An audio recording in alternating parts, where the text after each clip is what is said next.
The law of attraction, is it real? Part 1. The formula.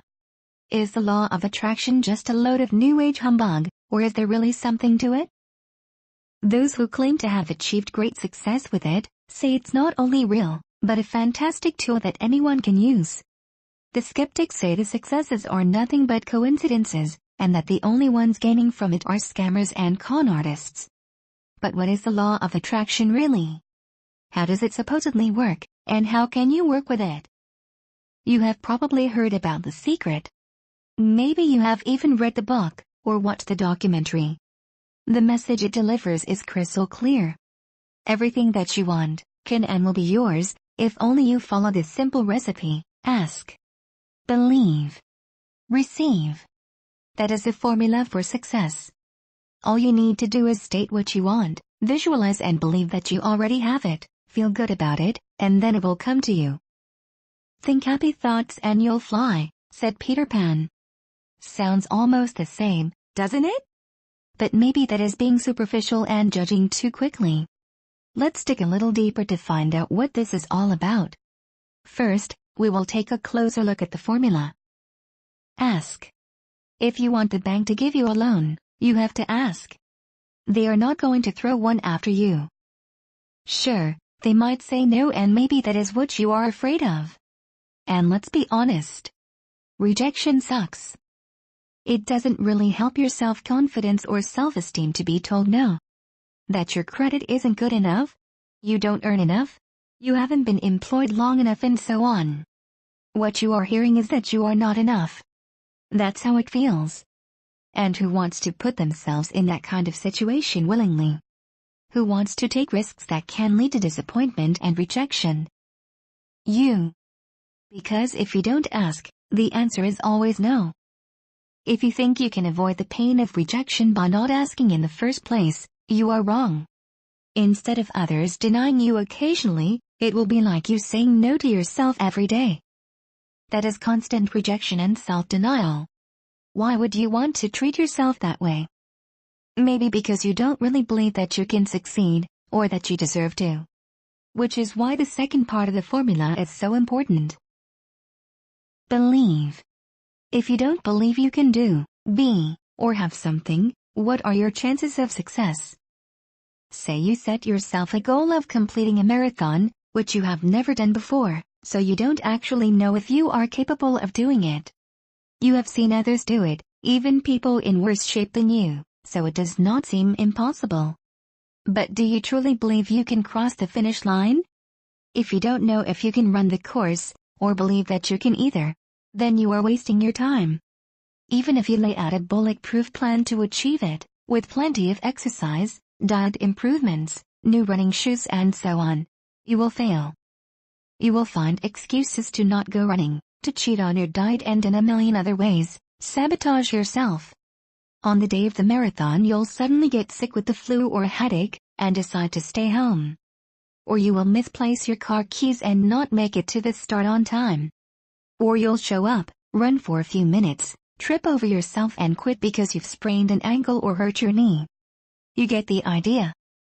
I'm sure you have already experienced this at some point in your life, where you have set yourself a goal, something that you really wanted, and you gave it your best shot. But at the same time you kept hearing this little voice in the back of your head saying, "Nah, that's never going to happen." You got frustrated, told that negative little gremlin to take a long vacation in a hot place, and tried even harder. But no matter what you did, the results were not coming. And as time went on, the gremlin got louder. And slowly you started losing your drive and energy, until finally, you gave up. It has happened to all of us. Especially when trying to do something for the first time. But remember that just because you haven't, doesn't mean you can't. After all, babies aren't born knowing how to walk. Now, if you can make it through the first two obstacles, asking and believing, there is one last hurdle that you have to jump over to get to where you want to go. You have to be willing to receive. Can you put anything into a closed hand? Receptivity is something that many adults find difficult. Kids usually have no trouble receiving gifts, and zero problems asking for what they want. One reason is because they don't understand the idea of entitlement, or having to earn something. If you get a bonus at work, you probably see it as a pat on the back for doing a good job. You don't expect to get one whenever you want to, and for no good reason. If a kid gets an ice cream as a reward for cleaning the room, they don't make that connection immediately. They will still ask, beg, scream for, and demand ice cream, even if they have behaved horribly and their room looks like a nuclear test site. The grown-ups then tell the kids they have no right to ask for things they're not entitled to. They have to earn it first. Which sounds like great advice, because who wants spoiled kids? The problem is that some of us keep this idea with us as adults as well. We don't feel comfortable receiving anything that we don't think we've earned. We refuse gifts and help, saying that it is too much, we don't really need it, even if we do, and that others deserve it more and so on. Sometimes this is fair enough, but often it's a sign that we lack self-esteem. That we don't value ourselves. And the big question then becomes, who is it that decides what you deserve and are entitled to? Your mom, even in your 40s. Your friends, husband or wife, your boss or coworkers, the Pope or the government? Who decides your value? This is a very heretical thought, but maybe it should be the one who knows you best. That would be you. And don't be shy.